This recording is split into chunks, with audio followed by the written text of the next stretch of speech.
Hi, this is Bill King, and I'm here to tell you about my newest book, Hamilton, Weird and Wonderful, Volume 1. Over the years, I've come across a lot of stories about the lighter and overlooked side of Hamilton history, and this is a selection of some of them. Hopefully it's the first in a series, because whether the subject is weird or wonderful, Hamilton really has an endless amount of material for a book like this one. With this project, I've tried to put together a book that gives you lots of pictures and some good reading. There are lots of historic photos in the book, and many photos taken for the book by Mike Heinhold, who is a very talented photographer, and Mike and I have tried to work together so that the photos and the text really complement each other. In the book you'll meet quite a few people that you've probably never heard of. One of my favorites is Gus Lawlor. Gus earned the distinction of being the laziest man in Hamilton, and in the book I'll tell you about Gus and how he managed to get that distinction. We've also got the ladies of Ellen Street. It isn't called Ellen Street anymore, but it's still there down in the north end near the train station. And in its heyday around 1900, Ellen Street was the scene of some pretty lively times at establishments like Grace Henry's Palace of Sin and a number of others, and we'll pay them a visit in the book. We also go out to the Delta in the east end of Hamilton and reminisce a bit about all kinds of activities that took place at the old Delta Theatre between the 1920s and today. The most controversial was Starvin Marvin's Palace of Burlesque. Unfortunately, Starvin Marvin didn't get as warm a welcome in Hamilton as he did in Toronto, and I'll tell you what happened. There's a chapter on John Rae. He was the Arctic explorer and discovered the fate of the Franklin expedition and received a £10,000 reward. He also lived in Hamilton for a few years. Just to sum up, there's a chapter on Hamilton's love of the telephone. Hamilton actually had the first telephone exchange in the British Empire near the corner of Main and James Streets.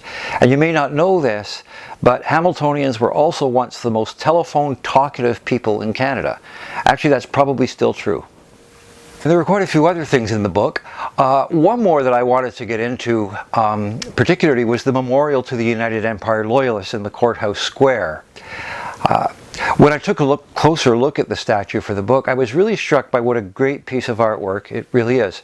If you look up at the family, you'll see that the father is holding his location ticket, which told him where he could start a farm. The family has just gone through the American Revolution, but they were on the losing side and they lost everything, and they came to Canada as refugees. You can see on the faces of the mother and the father that they are determined to start over, and they've just been through a war that went on for 6 or 7 years, and you can tell from their faces that they're trepidatious about the future. On the other hand, the boy is too young to have fought in the war. He's not looking at his parents. He's got his axe and his hoe, and he's just raring to go. He looks like he's not afraid of anything. The memorial was commissioned by Stanley Mills from a famous English sculptor named Sidney March.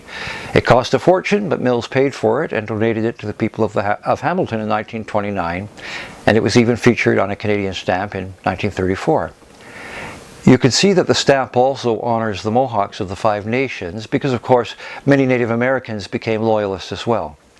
The Five Nations people lived in the state of New York before the Revolution, but afterward they resettled on the Grand River, not too far from Hamilton, and many of their descendants still live there today. Weird and Wonderful is my third book about Hamilton, and I hope that you'll enjoy it. I think that when we learn more about our city, the more pride we take in it. Hamilton is definitely going through a rough patch right now in late 2024, but I'm optimistic that we're going to get back to normal and become a good middle-sized city again, and hopefully we can hand our city down to the next generation in even better shape than it was given to us.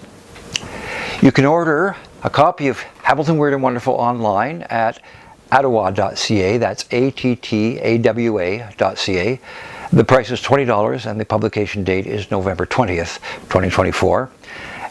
After that, of course, you'll be able to find it in local bookstores as well. We have lots of other books and art on the website too, and if you'd like to have a look, maybe it will even help you with some early Christmas shopping. Thanks for listening, and thank you very much, and I wish you all the compliments of the season and a very Merry Christmas.